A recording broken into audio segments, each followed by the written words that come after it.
Prezi Design is all about creating stunning and unique visuals. Here are some ways to make sure your images dazzle. When you click on an image, the editing options will appear in the settings panel on the right. To crop the image, click on Crop. Then reposition the trim marks and hit Enter or Return on your keyboard, or simply click outside the image when you're ready.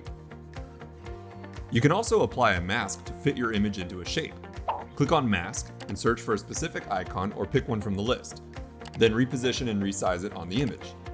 Once you're finished, tap Enter or Return on your keyboard, or just click outside of the image's borders. To add a filter, select Filter and Adjust and choose one from the list. If you want to make additional changes, go to the Adjust tab and use the sliders to make a few tweaks until it's just right. You can also remove the background of your image by clicking here.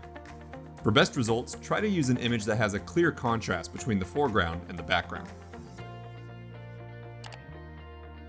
From the settings panel, you can also change the image's transparency, add an animation to it, enter a tooltip text, and even add a link and a callout.